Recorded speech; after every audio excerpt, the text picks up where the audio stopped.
하나님 말씀 보겠습니다. 창세기 40장 1절부터 23절까지 말씀입니다. 창세기 40장 1절부터 23절까지 말씀입니다.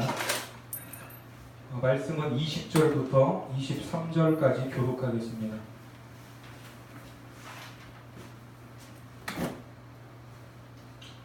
제3일은 바로의 생일이라 바로가 그의 모든 신하를 위하여 잔치를 베풀 때에 술 맡은 관원장과 떡 굽는 관원장에게 그의 신하들 중에 머리를 들게 하니라. 바로의 술 맡은 관원장은 전직을 회복하매 그가 자를 바로의 손에 받들어 배우고 떡 굽는 관원장은 매달리니 요셉이 그들에게 해석함과 같이 되었으나 술 맡은 관원장이 요셉을 기억하지 못하고 그를 잊었더라. 아멘. 예, 우리가 신앙생활을 하면서 하나님이 함께 하셨습니다 라는 고백을 드릴 때가 있습니다. 자, 이런 고백을 드릴 때가 주로 언제입니까? 하는 사업이 망했는데 하나님이 함께 하셨다 이렇게 말합니까? 아니면 대박 났을 때 하나님이 도와주신 거지, 하나님이 함께 하셔서 이런 결과가 나온 거야 이렇게 말합니까? 언제 이런 말을 하죠? 그렇죠, 후자죠, 후자. 자식이 좋은 대학에 갔을 때 좀 자랑할 만할 때 겸손한 표현으로 하나님이 함께 하셔서 좋은 결과를 가져온 거지 이렇게 말을 합니다. 자식이 사고를 치고 하는 일도 안 되고 남편은 속썩이고 뭐 하나 자랑할 만한 것이 없는데 하나님이 함께 하신다 이렇게 말하는 사람은 없습니다. 그래서 예전에 제가 들었던 이 많은 신앙 간증들도 대부분 결과는 다 좋습니다. 잘 믿었더니 하나님이 함께 하셔서 축복하셔서 형통케 하셔서 이렇게 됐다 이렇게 말해요. 자랑할 만한 결과가 나오기 전에는 형통이라는 말을 사용하지 않습니다. 자, 그런데 이 요셉의 모습은 누가 봐도 안타까운 상황이고 저렇게 억울한 일을 당하면서 살아갈 수 있을까라는 마음을 가지게 합니다. 그런데 성경은 요셉을 향해서 뭐라고 말합니까? 하나님이 함께 하셨다고 하면서 그것을 형통이라고 정의합니다. 자기를 끔찍히 아끼고 사랑하는 아버지가 멀쩡히 살아있는데 생이별을 하고 종으로 팔려간 그 자리가 형통하다고 말합니다. 거기서도 스스로 삶을 포기하지 않고 성실하게 하루하루 일을 열심히 했습니다. 그런데 잘생긴 외모가 원인이 되어서 죄를 뒤집어 쓰고 감옥에 갔는데 성경은 형통하다고 합니다. 왜 안 죽어서 살아서 형통입니까? 창세기 39장은 너무나 안타까운 상황인데 형통으로 시작해서 마무리도 형통으로 끝나고 하나님이 요셉과 함께 하셔서 요셉은 형통한 자라고 말합니다. 하지만 이 형통이라는 말은 세속적인 관점에서 성공하고 하는 일마다 잘 되고 남들보다 잘 먹고 잘 산다는 개념이 아니라 형통, 이 찰라흐라는 히브리 말은 따라해보세요. 신이 목적한 자리까지 가는 과정이다. 그렇습니다. 이것이 형통입니다. 하나님이 목적한 자리까지 가는 과정, 이것이 형통 찰라흐라는 말입니다. 그래서 그 과정에서 하나님이 우리와 함께 하시고 동행하시는데 이 동행이라는 히브리 말, 이 에트라는 말도 이 창세기 앞부분에서 몇 번 등장했던 말입니다. 하나님과 300년을 동행한 사람이 누구죠? 에녹입니다. 에녹, 창세기 5장 24절 말씀에 보면 에녹이 하나님과 동행하더니 하나님이 그를 데려가심으로 세상에 있지 아니하였더라. 자, 여기에 나오는 이 동행도 히브리 말 에트라는 말이에요. 그리고 또 한 곳이 나와요. 창세기 6장 9절 같이 봅니다. 시작. 이것이 노아의 조건이라. 노아는 의인이요 당대의 완전한 자. 그는 하나님과 동행하였으며. 자, 여기에서도 동행, 이 에트라는 단어가 사용되고 있습니다. 자, 그러면 우리가 이 말씀에서 오해하지 말아야 할 것은 에녹과 노아가 믿음이 좋아서 어떻게든 하나님을 붙잡고 하나님과 동행하려고 했던 것처럼 보입니다. 그렇게 보이지만 이것은 그들이 하나님과 걸음을 맞추고 순종을 잘 하면서 살았다는 의미가 아니에요. 사람이 주권적으로 하나님의 속도와 방향에 맞추는 것처럼 표현되어 있지만 그것이 아닙니다. 우리도 하나님 앞에서 결단을 해요, 안 해요? 결단은 하죠. 잘 지키지는 못해도. 자, 그런데 결단을 하는데 그 결단이 얼마나 길게 갑니까? 예? 얼마 못 가잖아요. 넘어지고 쓰러지고 실패할 때가 한두 번이 아닙니다. 거의 매일 넘어진다고 해도 틀리지 않습니다. 그러니까 이 액트, 이 동행은 인간이 주가 되는 것이 아니라 하나님이 우리 인생에 찾아오셔서 우리를 붙잡아 주시고 그 삶을 주관하시는 것입니다. 그것이 하나님이 동행하신다는 말이에요. 그래서 애굽과 노아가 세상의 죄악 가운데서 구원받을 수 있었고 하나님이 원하는 방향으로 나아갈 수 있었던 거예요. 누가 붙잡아 주셔서? 하나님이 붙잡아 주셔서 하나님이 그들과 동행했기 때문입니다. 하나님이 찾아오셔서 동행을 하니까 삶에서 이기고 인내하고 승리할 수 있었습니다. 당장 하나님이 동행하셔서 형통하다 하는 이 요셉만 봐도 알 수 있습니다. 지금 이런 삶을 요셉이 원했어요? 원하지 않았어요? 원하지 않았습니다. 누가 사랑하는 아버지 집을 떠나기를 원하겠습니까? 누가 형들의 손에 팔리기를 원하겠습니까? 누가 남의 집에서 종살이를 하고 싶을 것이며 억울한 누명을 쓰고 싶겠습니까? 이것은 요셉이 원하는 삶이 아니에요. 그런데 이제 요셉은 술 맡은 관원장의 꿈을 해석하면서 그에게 하소연합니다. 나는 억울하게 잡혀왔습니다. 나는 지은 죄가 없습니다. 이렇게 하소연을 해요. 요셉도 억울함을 호소할 사람이 없었어요. 그 안에 들어온 죄수에게밖에. 왜 이런 일을 당해야 하는지 알 수 없었습니다. 그런데 하나님은 그 섭리 가운데에 요셉이 겪어야 할 모든 일들을 다 겪게 두십니다. 그것이 뭐예요? 신이 목적한 자리까지 가는 형통, 찰라흐라는 말이고 하나님과의 동행인 줄 믿으시기 바랍니다. 예수님께서도 겟세마네 동산에서 할 수만 있다면 이 잔을 내게서 옮겨달라고 간절히 기도하셨습니다.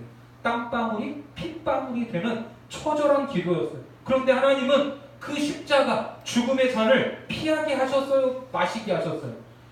그렇죠. 피하게 하시지 않고 오히려 그것을 잘 마실 수 있도록, 잘 감당할 수 있도록 도와주셨습니다. 누가복음 22장 42절 같이요. 시작. 이르시되 아버지여, 만일 아버지의 뜻이거든 이 잔을 내게서 옮기시옵소서. 그러나 내 원대로 마시었고 아버지의 원대로 되기를 원하나이다 하시니. 자, 이렇게 십자가 구속의 사건이 완성이 된 겁니다. 내가 원하는 방향이 있지만 그것을 포기하는 것, 그리고 아버지의 뜻을 이루는 삶으로 나가는 것. 이처럼 하나님과 동행하는 사람은 자기의 꿈과 소원을 포기하고 자기의 희망과 기대를 내려놓고 하나님이 원하시는 방향으로 찾아가는 것입니다. 이것이 성경이 말하는 진정한 형통이요 축복이라고 말씀하고 있습니다. 그래서 이 하나님과 동행은, 이 주도권은 사람이 아닌 하나님께 있고 우리의 꿈, 인간의 계획과 욕망들을 이 모든 과정에서 내려놓는 것입니다. 그리고 우리 안에 무엇을 채워요? 하나님의 풍성하심과 하나님의 꿈을 채워가는 과정입니다. 그러니까 하나님이 우리와 동행하시면 내가 하는 일이 내 맘대로 다 될 것 같아요? 안 될 것 같아요? 예? 하나님이 우리와 동행하시면 내가 하는 일이 다 내 맘대로 될 것 같아요? 안 될 것 같아요? 될 것 같아요? 하나님 마음하고 잘 통하시나 봐요. 그러면은 되죠. 그러면은. 그런데 하나님과 동행하면 우리가 생각지 못한 고난을 당하고 어려움을 만나게 됩니다. 왜? 하나님이 목적하신 그 자리까지 가야 되기 때문에 사실 인생이 편할 수가 없습니다. 그래서 요셉도 본인의 의지와 상관없이 감옥에 들어가게 되는데, 요셉이 들어간 감옥은 일반 잡범들이 오는 그런 감옥이 아니라 시위대장 보디발이 관리하는 왕실과 관련된 죄인들, 그들이 투옥되는 감옥이었습니다. 자, 그 감옥에 있는데 어느 날 이제 두 사람의 정치범이 들어오게 됩니다. 본문 1절부터 3절까지 말씀 같이 읽습니다. 그 후에 시작. 그 후에 애굽 왕의 술 맡은 자와 떡 굽는 자가 그들의 주인 애굽 왕에게 범죄한지라. 바로가 그 두 관원장 곧 술 맡은 관원장과 떡 굽는 관원장에게 노하여 그들을 시리대장의 집 안에 있는 옥에 가두니 곧 요셉이 갇힌 곳이라. 자, 왕에게 범죄한 두 사람은 왕의 술을 담당하는 관원장과 떡을 담당하는 관원장이었습니다. 자, 그런데 뭐 술과 떡을 담당한다고 하니까 뭐 왕실 주방에서 이렇게 술 만들고 떡이나 만드는 그런 주방장 정도로 생각할 수 있지만 그런 자리가 아니에요. 이 왕이 다스리는 국가, 이 독재 국가일수록 가장 권력이 좋은 사람은 누가 가장 권력이 좋을까요? 물론 왕이 가장 권력이 좋지만 누가 그 다음에 권력이 좋아요? 왕하고 가까운 사람이 권력이 좋습니다. 최근에 그 우리나라에서 공개된 그 녹취 파일 들어보셨어요? 그 순실이 아줌마 녹취 파일? 아무 직분도 없는데 누구랑 친했어요? 대통령하고 친하니까 그 사람이 대통령이었어요. 그 사람. 그러니까 이 나라의 국정을 좌지우지하지 않았습니까? 더군다나 이 당시에 요셉 당시 이 고대 국가에서는 독살이 많았어요. 독살. 먹을 거에다 독을 타서 이 왕을 죽이는 경우가 많았기 때문에 왕이 먹고 마시는 떡과 술을 담당하는 관원장은 왕의 신임이 아니면 갈 수 없는 자리였고 매일매일 왕과 대면하는 사람이었습니다. 그러니까 이 사람들은 담당은 떡과 술이지만 상당한 정치적인 영향력을 행사할 수 있는 자리였어요. 그 대표적인 케이스로 성경의 한 부분을 차지하고 있죠. 느헤미야. 느헤미야가 어떤 사람이었어요? 이런 사람이었습니다. 느헤미야 1장 11절 말씀 같이 봅니다. 주여 시작. 주여 구하오니 귀를 기울이사 주의 주와 주의 이름을 경외하기를 기뻐하는 종들의 기도를 들으시고 오늘 종이 형통하여 이 사람들 앞에서 은혜를 입게 하옵소서 하였나니 그때 내가 왕의 술 관원이 되었느니라. 자, 느헤미야가 뭐가 됐어요? 왕의 술 관원이 됐습니다. 이방 땅에서 이방 나라의 왕 아닥사스다의 술 맡은 관원이 됐는데 왕하고 가까이 있으니까 왕에게 부탁을 해서 무슨 일을 했어요? 무너진 예루살렘 성벽을 재건할 수 있었습니다. 이방 나라의 왕이었는데. 그러니까 왕의 떡과 술을 맡았다는 것은 왕과 함께 정치와 경제와 군사를 논하고 거기에 대한 조언도 할 수 있는, 그리고 왕의 이런저런 말들을 들으면서 위로해 줄 수 있는 자리로 왕의 마음을 움직일 수 있는 자리였는데, 그런 고위직에 있는 사람들이 무슨 잘못을 했는지 알 수 없지만 왕에게 범죄해서 지금 감옥에 들어왔습니다. 당시 왕에게 범죄를 했다면, 더군다나 믿었던 사람들이고 측근이라면 사실 살 수 있어요, 없어요?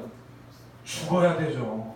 이거 무슨 감옥에다 가도 바로 직결 처형이죠. 그런데 죽지 않고 일단 감옥에 갇힌 걸 보면 미결수 신분이었다. 미결수.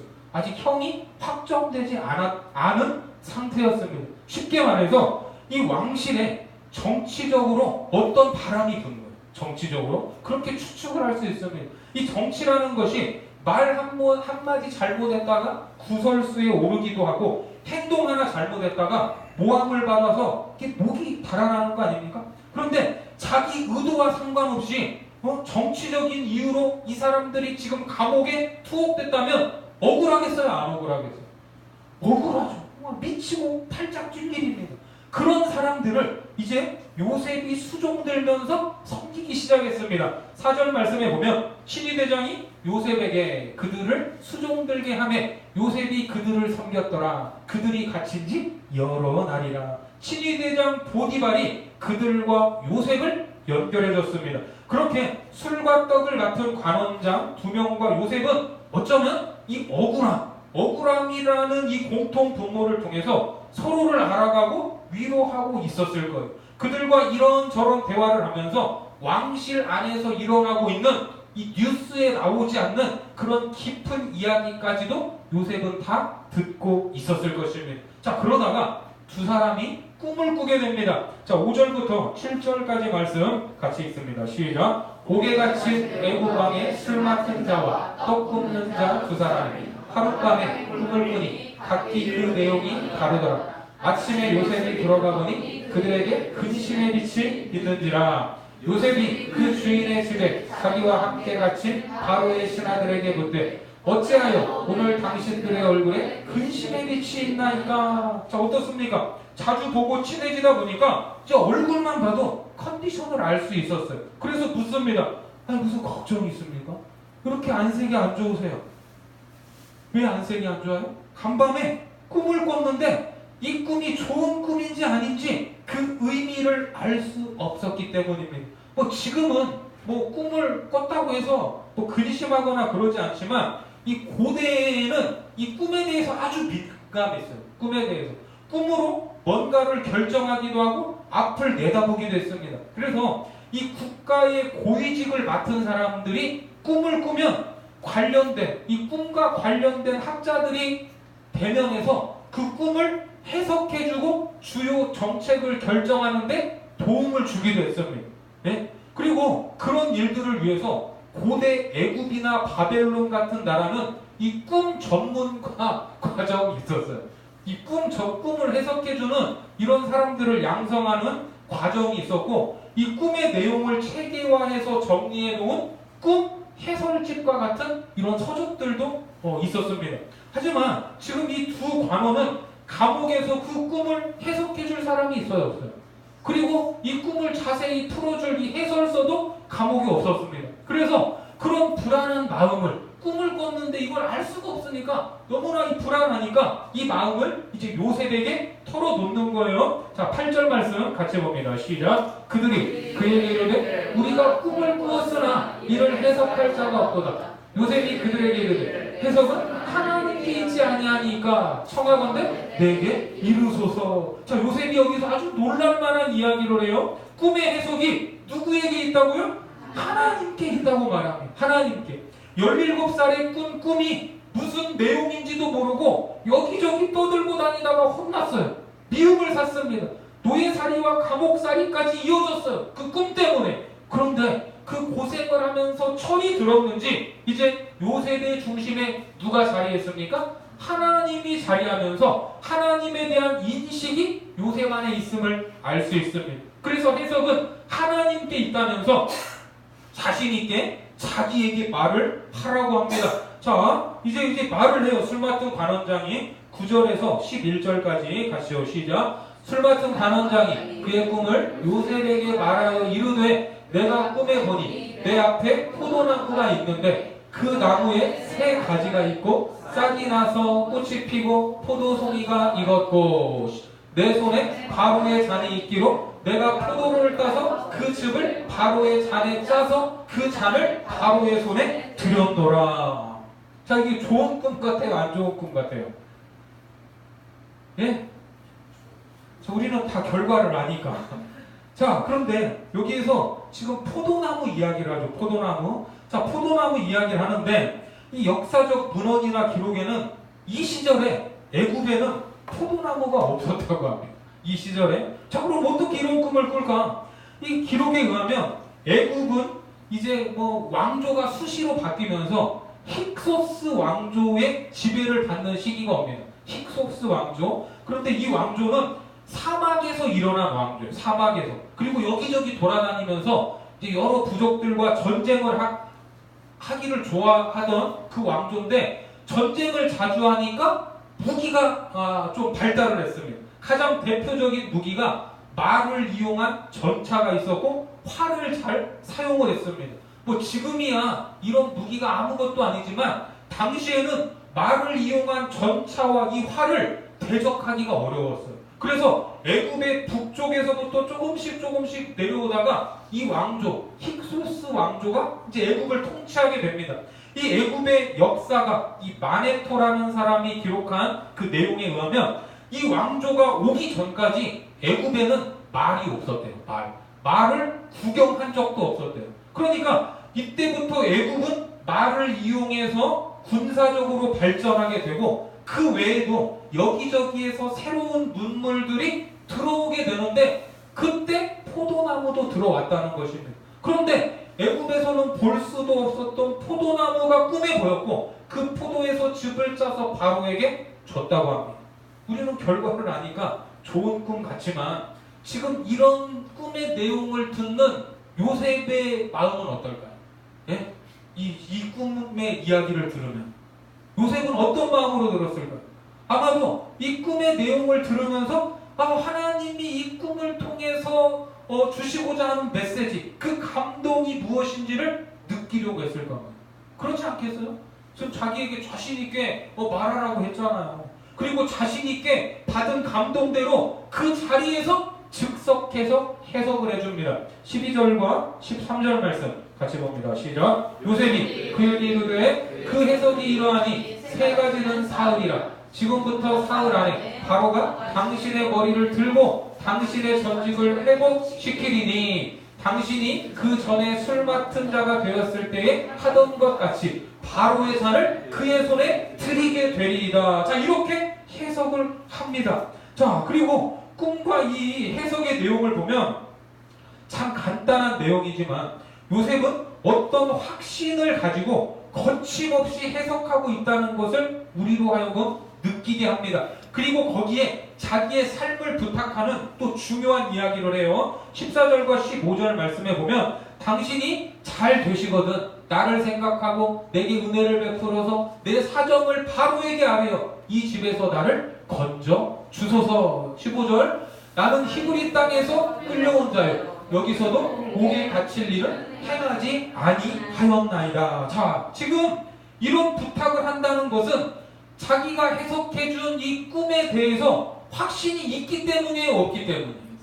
확신이 있기 때문이지 않겠습니까? 그렇죠. 이렇게 요셉도 확신을 해서 자기의 억울함을 풀어달라고 부탁할 정도면 그 꿈의 당사자인 술 맡은 관원장은 기쁘겠어요, 안 기쁘겠어요? 얼마나 기쁘겠어. 내가 곧 감옥에서 나갈 수 있을 것이라는 희망에 부풀어 올랐을 것입니다. 그러니까 요셉은 꿈을 해석하고 거기에 대한 대가일까요 이게? 아무튼 나 좀 이제 기억해달라 이렇게 요청을 하는 거예요. 이 꿈 해석대로 당신은 반드시 석방이 될 테니까 당신의 석방은 곧 나의 석방, 나의 억울함을 풀어주는 하나님의 방법일 수 있다. 좀 이런 식으로 이제 이 사람에게 이야기를 하고 있는 거예요. 아주 이런 믿음이 없죠. 얼마나 큰 믿음이에요. 그만큼 하나님의 감동이 이 요셉에게 강했다. 이렇게 볼 수 있을 것 같습니다. 자, 이렇게 조금 전까지 지금 분위기가 아주 쎄했어요.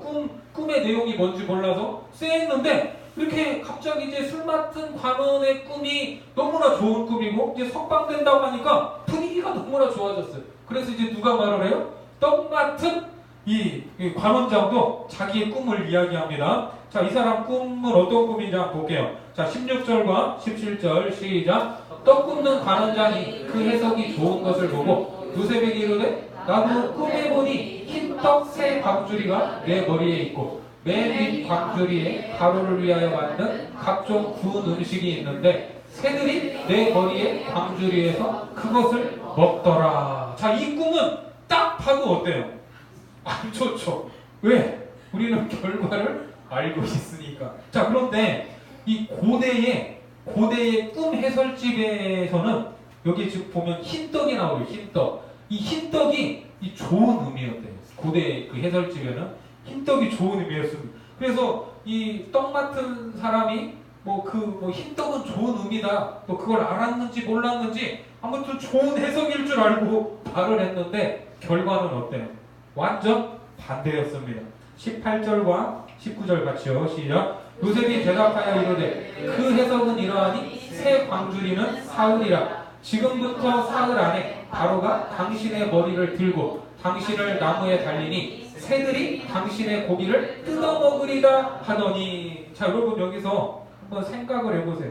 앞서 이 술 맡은 관원장은 내용이 좋아요, 안 좋아요? 내용이 좋잖아요. 그런데 이 떡 맡은 관원장은 이게 감옥에 너는 못 나가. 너는 감옥에서 썩을 거야. 이것도 아니고 지금 사흘 후에 죽는다는 내용 아닙니까? 그런데 이 죽는다는 내용을 그 사람 얼굴 이렇게 마주 보면서 너는 사흘 후에 죽을 거야. 저 머리가 들린다. 저 무슨 말이에요? 이 머리가 들리는 거예요. 몸에서. 목이 잘린다는 말이에요. 이거를 그냥 대놓고 거침없이 말을 하고 있어요.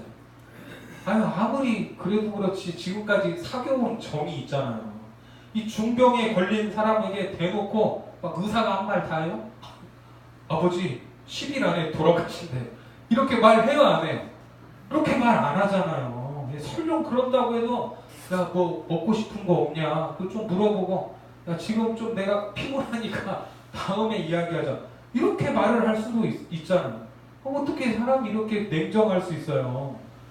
그런데 요셉은 거침없이 하나님께서 주신 감동을 그대로 이야기합니다. 왜? 말 그대로 이건 누가 주시는 메시지예요? 하나님이 주시는 감동이고 메시지이기 때문에 거기에 가감할 수 없는, 주저할 수도 없는 거예요. 자, 그래서 순종을 한 거예요. 자, 요즘 우리가 보고 있는 이 길가온의 양식이 지금 이제 예레미야서를 나가고 있는데 예레미야서의 내용을 보면 듣기 좋은 소리가 있어요, 없어요? 없어요. 잘못을 지적하고 혼내고 망한다고 하고 회개하라고 하고 적들에게 항복하라고 하며 다 사람들이 듣기 싫은 이야기로 그렇게 안 되면 좋을 것 같습니다. 하지만 하나님이 주신 메시지라면 전해야 돼요? 안 전해야 돼요? 전해야 되는 거예요. 그것이 순종입니다. 그런 사명이 저와 여러분에게 있음을 믿으시기 바랍니다. 그렇게 요셉의 해석대로 3일 후 바로의 생일날 술 맡은 관원장은 복직이 되고 떡 맡은 관원장은 목이 잘립니다. 자, 20절부터 22절까지 같이 봅니다. 시작. 제3일은 바로의 생일이라 바로가 그의 모든 신하를 위하여 잔치를 베풀 때 술 맡은 관원장과 떡 굽는 관원장에게 그의 신하들 중에 머리를 들게 하니라. 바로의 술 맡은 관원장 그가 잔을 바로의 손에 받들어 드렸고 떡 굽는 관원장은 매달리니 요셉이 그들에게 해석함 같이 되었으나. 자, 여기까지 어떻습니까? 꿈대로 됐어요. 요셉의 해석대로 그대로 이루어졌습니다. 예, 꿈대로. 자, 그런데 우리는 여기서 이 꿈에 대해서 짚고 넘어갈 필요가 있습니다. 이 구약 성경을 보면 오늘 본문에서만이 아니라 다른 곳에서도 하나님이 꿈을 통해서 말씀을 하시거나 계시하는 경우가 있습니까? 없습니까? 있어요. 자, 왜 그랬을까? 그때는 하나님의 말씀, 성경이 완성되지 않았기 때문입니다. 우리가 성경을 뭐라고 부르죠? 따라해보세요. 특별 계시. 그렇습니다. 우리에게 주어진 성경, 이 기록된 말씀은 특별 계시라고 하는데 당시에는 특별 계시가 꿈으로 보여지거나 선지자들에게 직접 들리는 방법들로 백성들에게 전달이 됐습니다. 하지만 지금은 하나님께서 그 백성들에게 하시고자 하는 이 말씀과 내용이 다 어디에 있어요? 다 어디에 있어요? 기록된 말씀에 다 들어있음을 믿으시기 바랍니다. 그 기록된 말씀은 내게 부족함 전혀 없어라. 우리에게 부족함이 있어요, 없어요? 부족함이 없습니다. 기록된 말씀. 아멘이시죠? 그러니까 지금 이 시대에 특별 계시가 완성이 되고 기록된 말씀이 있는데 무슨 하나님의 계시가 꿈으로 임했느니 뭐 꿈으로 뭘 보여줬느니 이런 말들은 99.99% 신뢰할 수 없다고 해도 틀리지 않습니다. 교회와 성도들에게 필요한 모든 계시는 기록된 말씀 어디에 써 있어요? 성경에 써 있네. 다 성경에 다 있습니다. 아멘이시죠? 그래서 뭐 이제 우리 그 개신교 종파에 우리는 이제 장로교지만 감리교도 있고 침례교도 있고 무슨 성결교도 있고 다 이제 여러 교파들이 있어서 추구하는 교리의 중점이나 신학이 조금씩 다른 부분도 있지만 이 모든 기독교 종파가 공통적으로 이단으로 규정하는 세 가지가 있어요. 그게 뭐냐면 삼위일체를 부정하는 삼위일체. 삼위일체를 부정하면 그건 무조건 이단이에요. 무조건. 그리고 예수님의 신성을 부인하면 그것도 이단이에요. 그리고 세 번째는 모든 계시는 성경으로 끝났다. 이거를 부정하면 그것도 이단이에요. 장로교, 감리교, 침례교 할 것 없이 이건 공통이에요. 공통. 그러니까 꿈을 꿨으면 어떻게 해야 돼요? 그냥 혼자 간직하세요. 그 꿈에 그냥 무슨 의미를 부여하지 않기 바랍니다. 그거는 개꿈이에요. 개꿈. 꿈으로 이 시대에 하나님이 제 주변에 있어요. 그런 사람이. 그래서 자, 아무튼 오늘 이 술 맡은 관원장과 떡 맡은 관원장의 꿈이 해석된 대로 이루어지고 앞으로 이제 요셉의 꿈도 이루어질 겁니다. 그리고 앞으로 바로 왕이 꾼 꿈들이 성취되는 것은 그들이 가졌던 어떤 꿈과 계획이 이루어지는 것이 아니라 하나님께서 계획하시고 이끌어 가시고자 하는 일들이 누구의 꿈에 나타난 거예요. 그냥 그들의 꿈에 그냥 나타났던 거예요. 그러니까 온 인류의 역사를 주관하시고 오늘 우리 한 사람 한 사람의 삶을 주관하시는 분은 누구시라는 겁니다. 하나님 그분밖에 안 계신다는 것. 우리가 요셉을 통해서 확인하는 것도 사람의 꿈이 아닌 하나님의 꿈이 이루어지는 과정들입니다. 그래서 하나님의 백성으로 살아가는 우리는 오늘도 하나님의 뜻과 계획이 무엇인가를 분별하면서 겸손하게 나의 욕심을 내려놓고 나의 계획을 내려놓는 연습을 해야 되는 것입니다. 이제 술 맡은 관원장은 요셉의 말대로 복권이 되어서 왕을 다시 섬기게 됐습니다. 그러면 요셉 입장에서는 이제 무슨 생각을 하겠어요? 하나님이 술 맡은 관원에게 꿈을 주셨고 그를 복직시키셨고 내가 그걸 해석했고 내가 그에게 이걸 부탁을 했으니까 이제 뭐만 남았어요?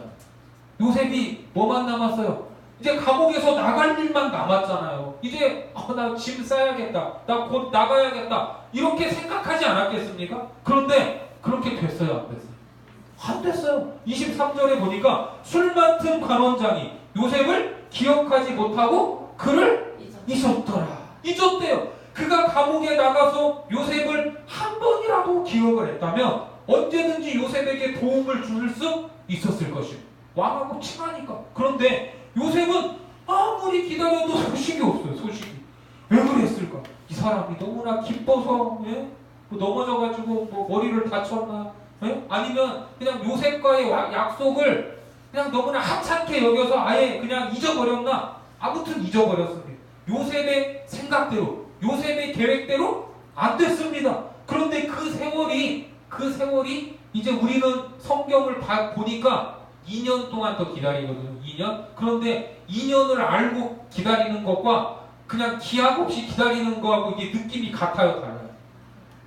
우리에게는 2년이라는 시간을 알고 있지만 요셉은 또 기약도 없이 하루 이틀 세월을 보내야 했습니다. 아마도 감옥에서 나갈 수 있는 기회를 놓쳐버렸다고 생각할 수도 있습니다.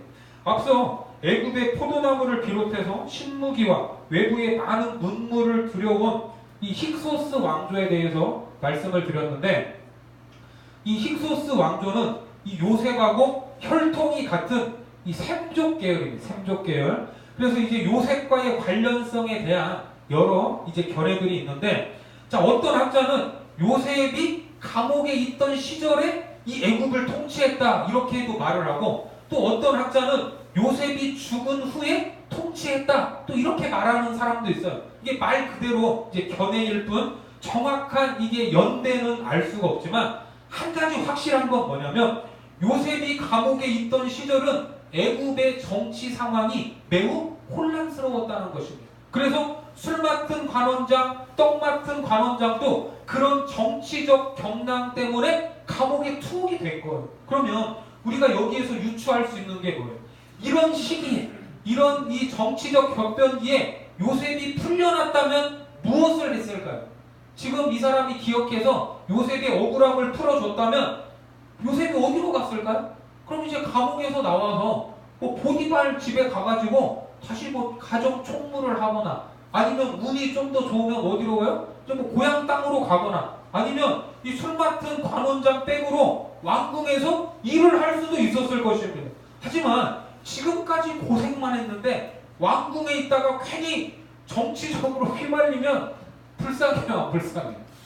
이게 좀 잘못될 수도 있잖아요. 물론 하나님은 어떠한 상황에서도 다 지킬 수 있는 분입니다. 다니엘 같은 경우에는 이방 나라에서 왕이 몇 차례 바뀌어도 숙청되지 않고 심지어는 모함을 받아서 사자굴까지 들어갔는데도 하나님이 거기에서 건지셨어요. 물론 하나님은 다 건질 수 있지만 다 하실 수 있지만 지금 이 요셉에 대해서 하나님이 가지신 뜻과 섭리를 다 알 수는 없잖아요. 지금 내가 품고 있는 그래서 이 꿈이 하나님의 뜻에 맞는지 아닌지 우리는 어떻게 알아갈 수 있습니까? 여러분이 가진 꿈과 계획들 이런 것들이 하나님의 꿈과 맞는지 안 맞는지 어떻게 알 수 있어요? 잠을 잡아야 알아요?